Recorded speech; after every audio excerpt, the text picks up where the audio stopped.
Hello and welcome back to the LGBT tourism track here at the ITB convention.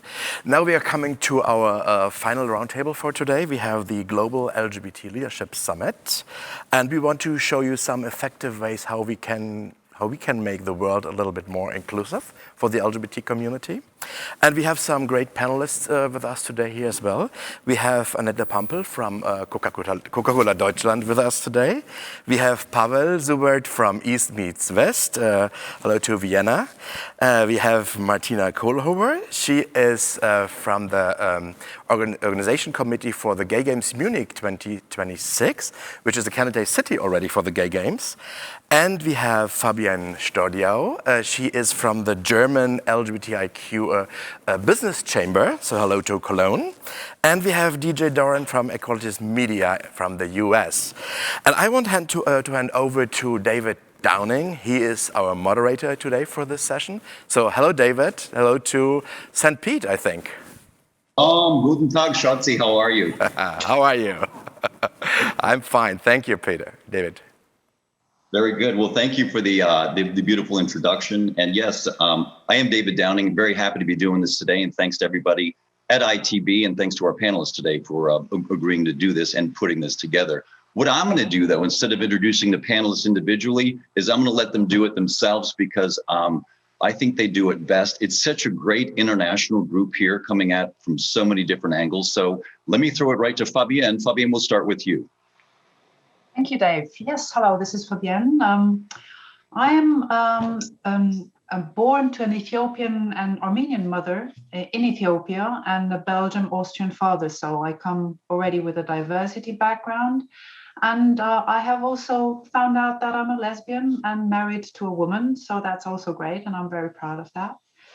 I have founded my own company 23 years ago, which is All Round Team. We're very much focused on technology and specifically also in automotive. And I'm also a founding member of the GGLBC, which is the German chamber, as David has said, and also on the board of the EGLCC, which is the umbrella organization for the European LGBTIQ chambers.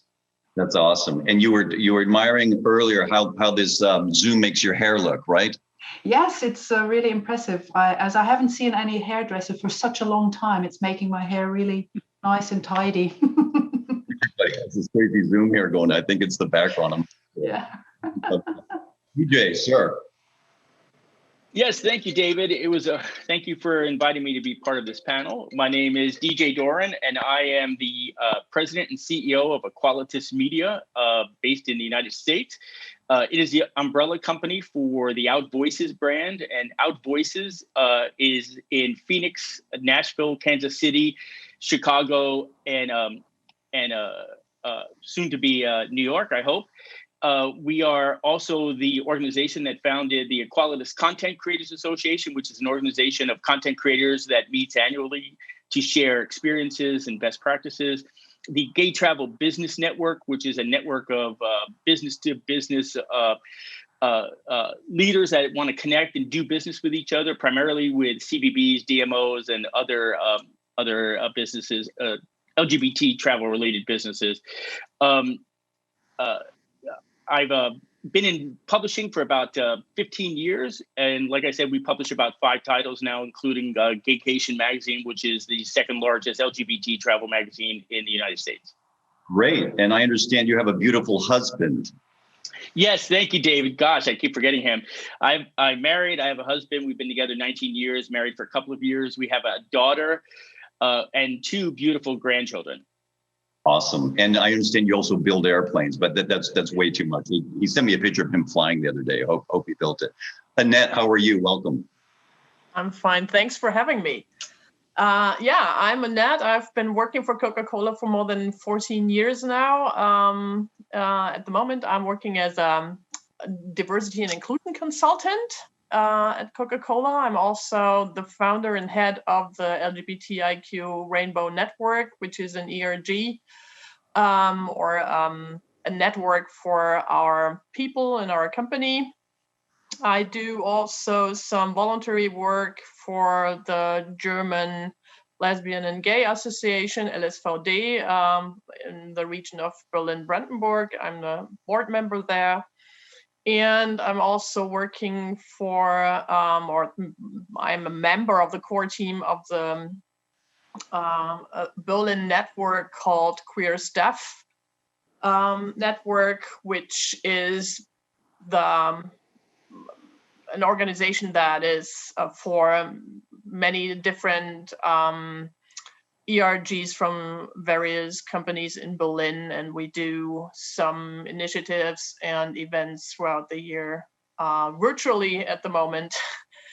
Yeah. And yeah, I've been together with my partner for more than 10 years, and I do live in Berlin. Great. That's it. Welcome. Pavel. Yes, hello, David. Hello, everybody. I'm Pavel Subrt. I'm bringing the voice of Central and Eastern Europe actually here to this roundtable. Myself, I actually come from the East. So I was born some years ago in Czechoslovakia that time. And actually most of my professional life I spent in the Eastern European countries on business. I co-founded about 7 years ago EastMeetsWest. It's a network at the moment, quite large network of professionals in the Eastern and Central Eastern Europe. And what we do is very simple. We try to actually give these people, the LGBTI people in the Eastern, Central Eastern Europe a voice and increase their social acceptance, especially in business environment. That's a great charge. Is that a not-for-profit? Is it a volunteer organization? How is that set up?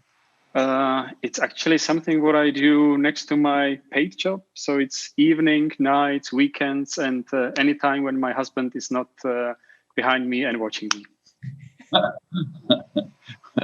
That's you're making me laugh. Sorry. Thank you, Pavel. Martina. Hi there, Martina here. I'm from Munich. I'm actually a science manager and working in scientific policy making. But today I'm here as the board member of the local organizing committee of the Gay Games 2026 Munich Association, non-profit on volunteer basis association that works on bidding for the next Gay Games in 2026. So we are one of 3 finalists besides Valencia in Spain and Guadalajara in Mexico. And we are hoping to win the bidding process in November. It will be voted for in November in Hong Kong. And besides, I'm also board member in the network of Munich's LGBT plus Q plus choirs and orchestras, and also singing myself, of course. That is great. Has Munich hosted the Gay Games before? No, Munich, not yet. We hosted Eurogames in 2004, and we hosted a European choir festival, choral festival in 2018. Great, and that's to be determined in Hong Kong. When did you say is the decision? In November. It's planned for November. Good luck with that. Thank you. Thank you. And I just got a text from someone saying, they've seen me at Thrive before. I do a lot of work with Connect Thrive at that conference, and I'll be at this year's Connect Thrive as well. So if it's someone who looks just like me, it actually is me over there. I'm going to read the actual description for this session, and then I want to bounce some stuff off of you guys. It's a very lofty description, and for those who joined us today, and thank you for being here, we're just going to run through it just to let you know what the scope of this conversation is supposed to be. So the LGBT plus community has already reached many goals. General acceptance, anti-discrimination laws, marriage equality, etc. exist in many parts of the world. But at the same time, there's a strong discrimination in everyday life, at the workplace, even in traveling in many places worldwide, including Europe. I don't know why I put including Europe on there, like of all places to start. There are differences between East and West in legal issues and social behavior, economic interests. How can the community itself develop solutions to achieve better life and working conditions in societies, companies, and politics? Are there any best practices which teach us how to reach those goals? That's a very, very large question in society and politics and companies. But what I want to do is I want to go back to the front, and I want to ask this group, the LGBT plus community has already reached many goals. General acceptance and discrimination that exist in many parts of the world. Is that true? Does anybody feel that that's partially true? Would anyone like to run with what their response is to me prodding you a little bit on this? DJ, I saw you put your hand up. I was going to, but I didn't want to be the first one. There's a couple of things that we can add here. One is yes, there's a difference between the legalities, the societal advances between the East and the West, right? And that's something that we're going to have to overcome. But something Pavel said earlier really struck me, and I want to make a point of it right now. And that is, he said that what his organization does is try to portray LGBTQ plus people in a positive light to show that we're part of the everyday fabric of the community. We're not just pride events, and we're not just, fashionistas, and we're not just some of the things that the media tends to focus on, but that we are working people just like everyone else. My husband and I, we work all the time. We have a daughter, we have grandchildren, we live in that familial environment.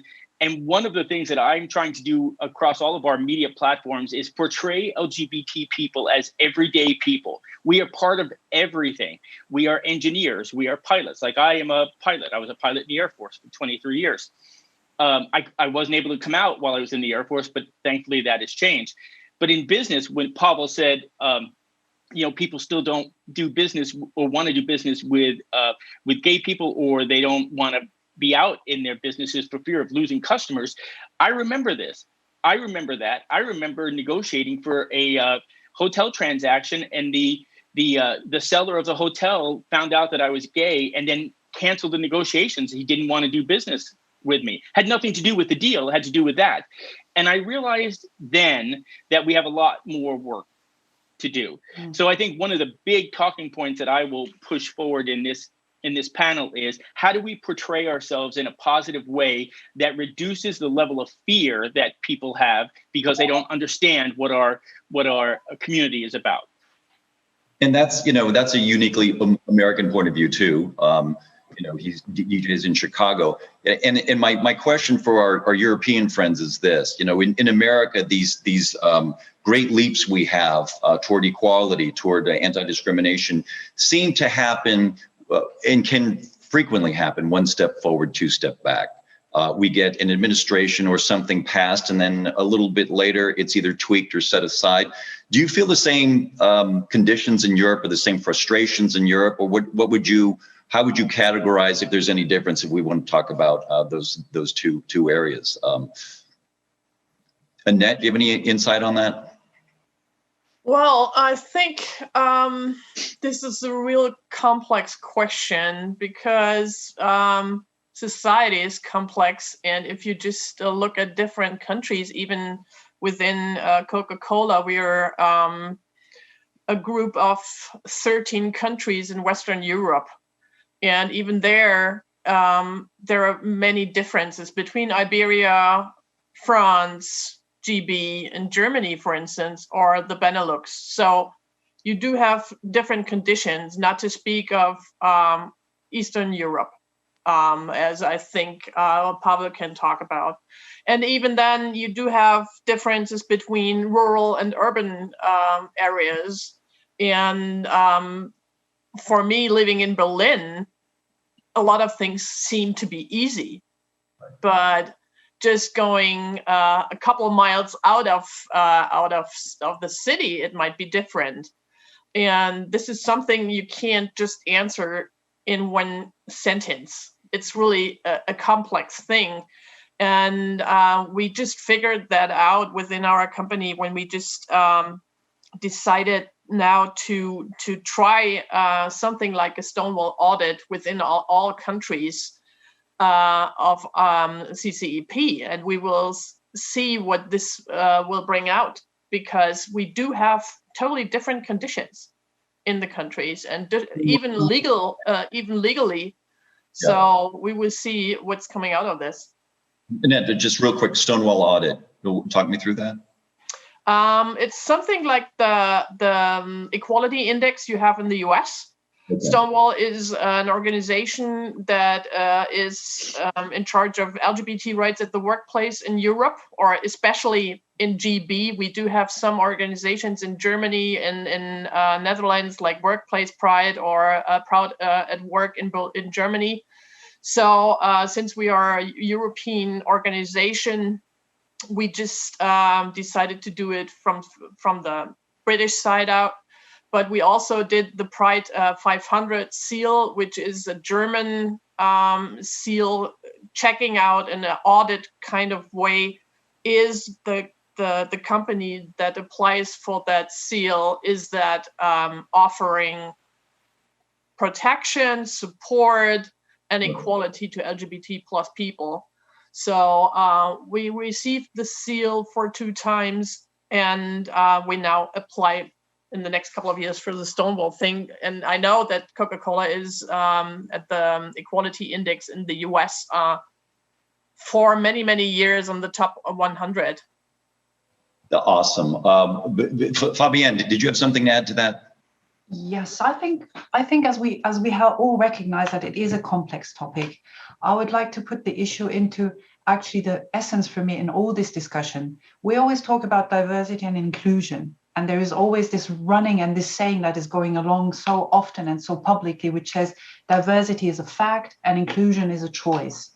And I do think we have this issue within the LGBTIQ community itself.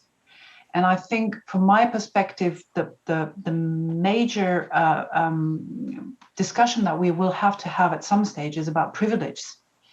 I think with all this comes this privilege discussion, because if we look into the such, you know, we are called LGBTIQ community, and we talk about a community, but within that community, there is such a difference. It's actually a mirror of the whole world within our small community as well.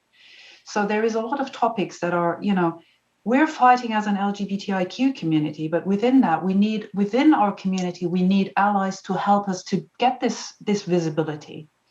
You know, we women need allies with men, or, you know, to recognize, because if we own a privilege, no matter which privilege we own, I do think with that comes also a duty and a responsibility to share this privilege and make it also accessible for those who don't actually have this privilege, and recognition of that. I think we have to recognize the differences and the different states that we are in, so then we can actually be productive in the changes and in the tools that we use to bring some change or to start any discussions. That is a great point, and I want to push it a little farther east to Pavel, because I think we were, you know, privilege means different things depending upon where you are and who's inclusive. Pavel, can you throw something in that discussion for us? Absolutely, David. I personally feel being privileged because I for the last 16 years I live and work in Vienna, in Austria. And in Austria, civil partnership possible, marriage equality possible, adoption by same-sex couples, that's possible. So actually, I feel that we here in Austria, Vienna, we reached everything. It's not really true everything, because there is still discrimination when it comes to, for example, blood donation. And this is something where we are getting more and more active here. But when you just go 60 kilometers away from Vienna and you cross the border to Slovakia, and my husband is Slovak, so it's actually our even personal story. We crossed the border, and in Slovakia, marriage equality doesn't exist. Even civil partnership doesn't exist as well. So there are not even any discussion about it. Czech Republic, little better story, but still a bit of frustration, because we have just now passed 100 days that the marriage equality proposal is in the parliament, and there has been no really move when it comes to making it possible. And there are actually differences. Even further you go to the east, obviously, for this whole thing about coming out, not only in business environment, overall coming out is way more difficult. But on a positive note, I also want to mention that even in Russia, in Moscow, things are possible. So I'm also engaged in employee resource groups, so LGBTI, ERG groups in few companies. And it's good to actually see the progress there, because in the companies inside, the people are already active, the people are already creating awareness programs, and things are being put on a certain good track.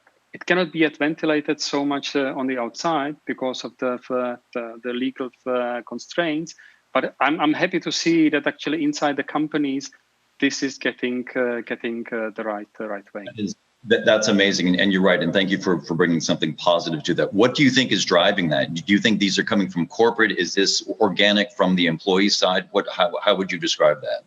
I think this is a mix. So it's definitely coming from individuals, and actually we all need somehow advocates. We not only need the role models, something what DJ was talking about, but also advocates. And I think all of us on the panel are advocates.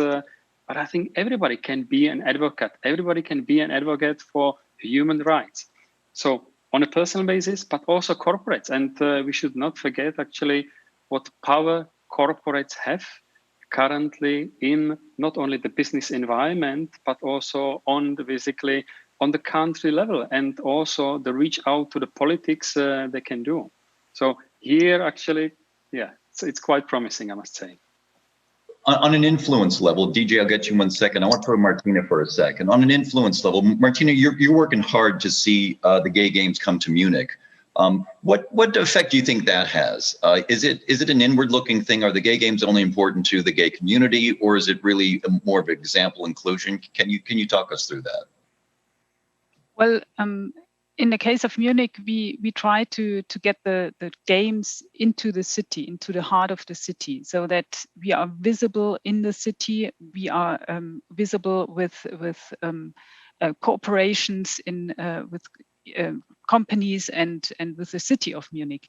But let me stress one thing. We are working very hard to network with other clubs, with other clubs in different countries. We are focusing really on Eastern Europe, and we are focusing also on Africa in the first hand to get networks going, and to set up partnerships between sports clubs, for example. We made this experience during the Eurogames 2004 already, where we were supporting different sports clubs, for example, in Hungary and Slovakia. So this was really a success story, and we are trying to get the games into other countries on the one hand, but also into the city, to the tourists, try to meet up with all the people. So I think this networking focus should be stressed, and on a community level, it's really a thing that works. What a great point. I never even stopped to think about that. It's not really about Munich. It's about gay games all over the world. It happens to take place in Munich, but it's the work you're doing leading up to that to make these connections among. DJ, I saw you put your hand up there. I know. Did I do that the right way? I wanted to make sure. You're very obedient. Thank you. I want to talk to Fabienne's point and Pavel's point. And Fabienne said something that really struck me, and that is leadership. What is leadership, and how can people in leadership positions have an impact globally through business, through economics, through political politics? And then what Pavel said is, being an advocate and having strong role models. But what Fabienne really said that really struck me was, look at our panel. We're all white, right? We're all white. We're all privileged in some way or some fashion. I am 60 years old, and I'm trying to change the way that I was reared to think, which is a challenge in itself. But what I'm learning is that my role as a leader of a media company is, number one, is to make sure that we're paving the way for the people coming up behind me, right? The younger people, that may have had obstacles. I think it's incumbent upon LGBTQ leaders to not only do business, but to pave the way for those coming behind us. Now, we had to work to break down those barriers, but if we can make it easier for those coming behind us to achieve positions of leadership in the future. That's what I think is extremely important. And I will throw to Annette, because she put her hand up and she's someone who has her finger on the pulse of business and doing this. Annette. Yeah, I think that's a good point to see what leadership means and what role models are all about. I do see an issue concerning being out at a certain level of management. And I do see intersectionality a lot. What does it mean? It means that a woman who is a lesbian will think twice whether she will be out at work because she faces 2 glass ceilings. And a person of color who is gay will also think twice. So you could, or a person with a handicap, or whatever you see of all the dimensions of culture you have, those markers are difficult to blow away.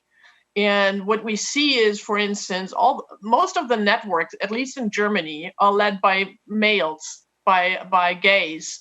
There are just a few women or lesbians who are out and who are in a position that they just see the work in the network as important to them. And when you look at, there are, for instance, certain competitions for gays and lesbians, and there is just a few lesbians attending. How come? So you will have, as you have in society, it's not the male cis man who is on top.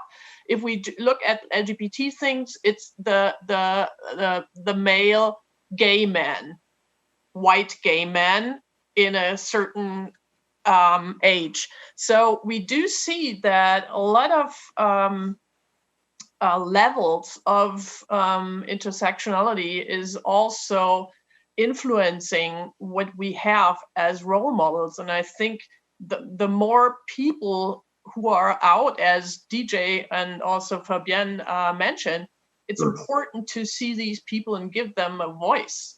And that's a great point of how nuanced this discrimination can be, how layered the discrimination can be, multiple layers to get through, and you choose which of the layers you're going to expose or not expose. Fabienne, I saw you put your hand up real quick. Yeah, because I would like to add to whatever you said, everything you said, Annette, is I go along with it, of course. I mean, that's what I feel as well.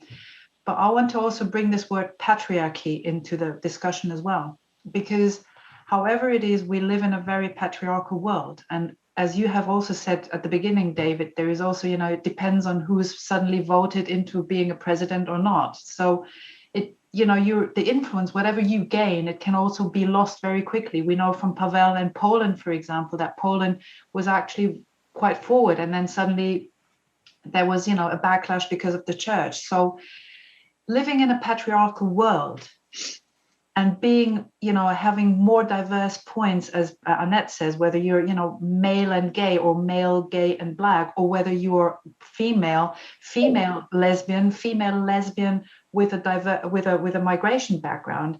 So there is a kind of a cascading of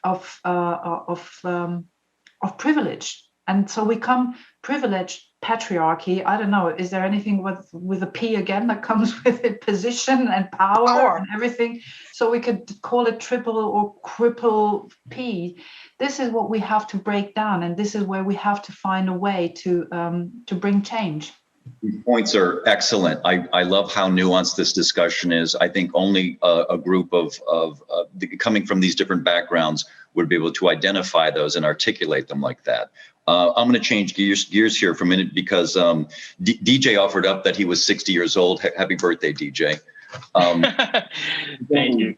Move into another, and this might be a discrimination as well in a different way within the LGBTQ plus community is age and ageism. And all of us have ways of interacting with, either professionally or personally, or through our brand or our job or our daily lives or our families, younger generations, Gen X, Gen Y, post-millennial, 20s, 30s, even before that. And we were talking before we went live about, this might be a challenge for those in their 40s, 50s, et cetera, beyond.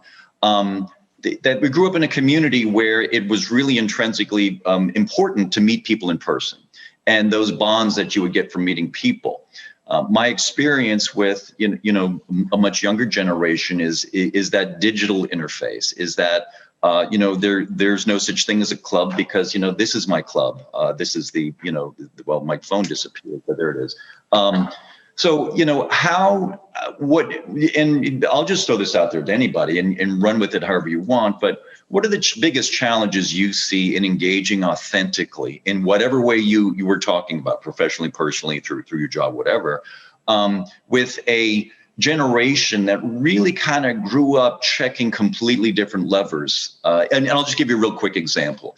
Here in the U.S., and this isn't even gay specific, but growing up in the U.S., there were three channels. There were three television channels, and so everybody growing up watched the same TV shows because there was only three options, right? Now with Netflix and cutting the cable, and there's so many offerings. And there were cultural touchstones that everybody knew growing up. And now it just is one example. Culture is so much more robust and so much more bifurcated and goes up in so many different directions. And I use the word culture loosely, but I think you understand what I mean. That's a challenge to even have cultural touchstones or reference points when you come from the same age group. So if anybody wants to jump in with an example or one of their personal challenges or professional challenges in dealing with this gap and how it's best addressed in an authentic way. Martina. Oh, yeah, because we face really not a problem, but it's challenging to get younger people into clubs, into gay and lesbian associations, into events like that. And we are at Gay Games really facing a problem that the most of the LOC members are beyond 30 and way beyond 40 and way beyond 50. Yeah. And I don't have a solution for that because the communication. You think it's because we haven't articulated the value to that generation, or do they not see value in that? I sometimes have the feeling that they don't see added value in teaming up with a normal sports club or something like that, because they are so teaming up with straight people, and they're versatile, very flexible, and I have the feeling they don't need these home bases in the communities like clubs and so on anymore. On the other hand, one of the biggest groups in Munich is so-called Diversity. They call themselves Diversity, a youth organization, and they are the biggest group, the way biggest group in the annual Pride Parade. So then everybody comes out. It's very astounding, and we don't really have a solution to that. We want to bring them into our organization, but it's really a problem. So to engage them the rest of the year other than the Pride Parade is what you're saying? Yeah, because they often don't have time because they're studying and so on, but we are working, don't have time. So not yet a solution. Maybe it's the communication is not yet, the channels are different. That's why, I think. Could be that. And Pavel, thank you for putting your hand up, because I want to ask you, how's this play out in Eastern Europe? Well, I just wanted to reflect a little bit on a business environment, because we see a little something different in a business environment, where we see that, especially inside companies, there are young people who are engaging themselves in, being ERG groups, and they are even kind of like pushing forward. At the same time, they always say that, yes, it's fine. I mean, they are the outspoken ones. But what actually our responsibility also is to give them a bit of feeling, hey, I mean, there has been a certain history of fighting. There has been something what we had to achieve, and don't take it for granted, because things can go actually very easily out of the hand, right? It doesn't mean that actually once the country is on the, green list of ILGA Europe, the rainbow map, that everything is perfectly fine. And we saw a recent example in Belgium just 1 week ago. I mean, it was something shocking, and something what we probably would not expect in a country of Belgium. So my message is that we still have to even remind those who are this kind of excited and leading, and those in a maybe the young age, that there's been a certain history and a fight. An interesting point how that's inverted in Eastern Europe. You're saying that the youth there feels more empowered than some of the older folks. Fabienne, what were you going to say? I think I would like to relate to a study that has been done by one of these green consulting groups as well.